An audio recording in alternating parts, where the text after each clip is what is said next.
유씨 변호인은 유씨가 배우자에게 휴대전화를 부순 후 버리게 한 혐의로 구속기간이 늘어나자 가족들에게 오랜 기간 피해를 주느니 세상을 떠나고 싶었다며 갖고 있던 수면제 50알을 먹고 극단적 선택을 하려 했다고 설명했습니다. 안녕하세요. 2월 22일 금요일입니다. 대장동 게이트가 이제야 스릴과 서스펜스를 가져다 주고 있습니다. 유동규가 완전 불었습니다.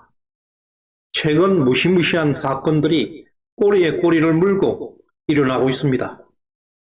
핵심에 접근할 때는 시간대별로 압축해 보는 것이 가장 좋습니다. 지금 구독과 좋아요 버튼을 꾹 눌러주십시오. 최고의 방송으로 보답하겠습니다.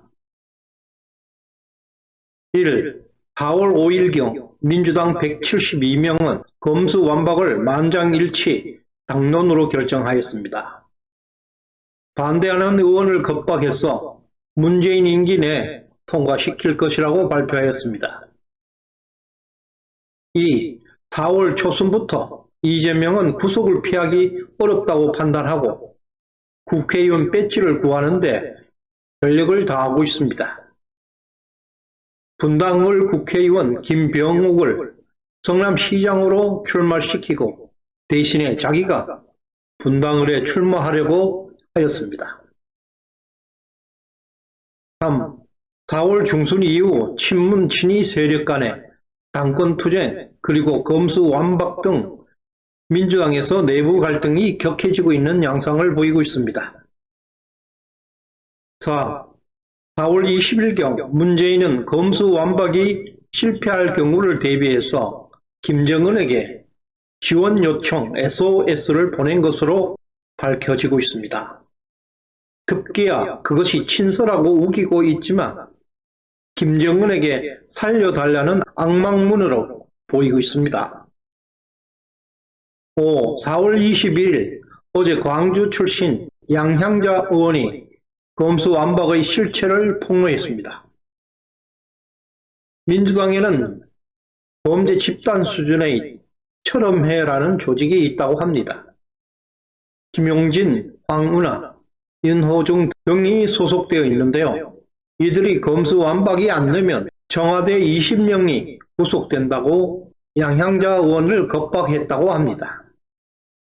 6. 4월 20일에 여의도 중문가에는 충격적인 찌라시가 유포되었습니다. 대장동의 핵심, 유동규가 다 불었다. 현재 검찰과 형량 조정에 들어갔다.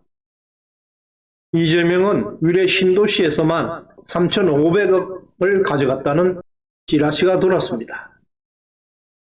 이 소식은 이재명 일당에게 사망 선고와 다름없는 초대형 핵폭탄입니다. 7. 4월 21일 전일 여의도 중검과 찌라시 핵폭탄이 터지고 하루 만에 유동규가 감옥소에서 자살을 시도하였다고 합니다. 이와 관련한 소식은 후반부에 자세히 말씀드리도록 하겠습니다. 8. 4월 21일 여의도발 핵폭탄이 터지고 이재명 최측근 김병욱도 이재명에게 반기를 들었습니다. 성남시장에 출마하지 않고 국회의원직을 유지하겠다고 선언한 것입니다. 이재명은 낙동강 오리알이 되었습니다. 이제 이재명은 송영기를 서울시장으로 내보내고 인천에서 출마하려고 합니다. 그만큼 이재명에게는 배지가 정말로 간절합니다. 9. 4월 22일 오늘 새벽 문재인은 김정은에게 뒤통수를 맞았습니다. 조선중앙방송이 폭로해버렸습니다. 북한 폭로가 있기 전까지만 해도 문재인은 김정은에게 악망문을 보냈다는 사실을 극비로하였습니다. 언제 어떤 방법으로 누가 전달했는지 모든 게 비밀이었습니다. 그리고 청와대는 친서라고 지금 포장하고 있습니다. 만일 그것이 친서라면 비밀로 할 이유가 없습니다. 검수완박이 실패할 경우 살려달라는 악망론으로 보입니다. 간첩은 그만두는 날까지 국가에 해코지를 하고 있습니다. 지금까지 본 일련의 사건들은 독자적으로 발생할 수 없는 사건들입니다.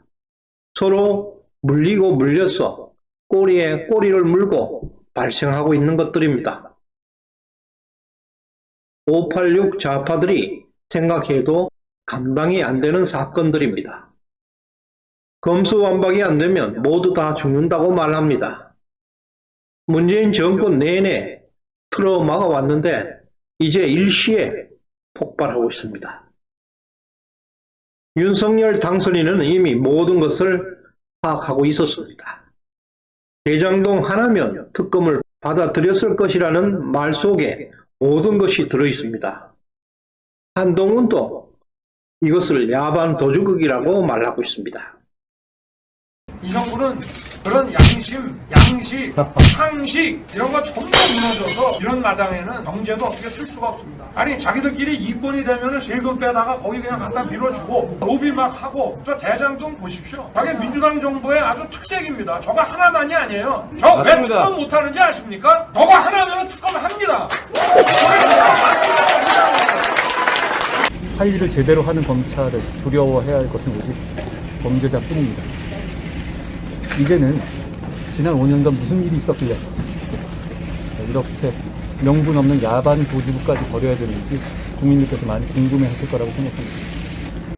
가장 먼저 대장동 판도라 상자가 열리고 있습니다. 4월 20일자 여의도 증권가에서 터져나온 핵폭탄의 내용입니다.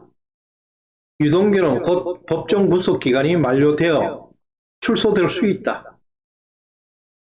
최근 유동규의 증거인멸을 도운 사실혼 관계에 있는 여성을 확인해서 재판부에서 유동규의 구속기간을 연장해버렸다. 그 소식을 들은 유동규는 수면제를 과다 복용해서 자살을 시도했고 실패로 끝났다. 유동규 입에서 이재명의 대장동, 백현동을 포함 위례 신도시 비리까지 확인되었다. 위례 신도시에서도 특수목적 법인으로 사원 1명만 두고 3,500억 원을 이재명이가 가져갔다. 현재 유동규는 담당 검사와 형량을 합의 진행 중에 있다. 이 과정에서 이재명을 포함한 다수의 국회의원들이 포함되어 있는 것을 확인되었다. 검수완박이라는 입법안이 통과되지 않는다면 대선 이후 민주당 국회의원들에 대한 대규모 압수수색이 예정되어 있다. 이와 같이 무시무시한 내용이 여의도 증권가의 찌라시로 돌고 있습니다. 만약 이것이 사실이라면 이재명은 위례 신도시에서 3,500억 원을 가져왔습니다. 대장동, 백석동은 위례보다 수십 배 큰 프로젝트입니다. 그것들은 가히 생각할 수 없을 만큼 천문학적인 돈입니다. 어제 유동규의 자살은 쇼입니다. 이재명 일당들과 결별하는 신호입니다. 오늘 법무부에서도 유동규의 자살은 사실이 아니라고 공식 발표했습니다. 유동규는 검찰에서 모든 것을 자백하였다고 합니다. 아마도 한숨 푹 자고 싶었을 것입니다. 대장동 게이트는 좌파 비리를 척결하는 출발점입니다. 대장동은 모든 문을 열 수 있는 마스터키가 되고 있습니다. 1. 이재명 일당의 부패, 비리 조직을 잡을 수 있습니다. 2. 대법원이 연계되어 있기 때문에 대법관들이 줄줄이 잡혀 들어올 것입니다. 3. 대법관들은 중앙선관위와 연결되어 있기 때문에 선관위를 압수수색할 것이고 결국 부정선거를 수사하게 될 것입니다. 따라서 좌파 5년을 완전히 파헤치게 될 것이고 이재명과 문재인은 한 몸통 인생 무상을 절감하게 될 것입니다. 요즘 정말 설레는 시간들의 연속입니다. 한동훈은 취임하자마자 좌파 척결이라는 황금어장을 만나고 있습니다. 두근두근 신나는 시간이 계속되고 있습니다. 감사합니다.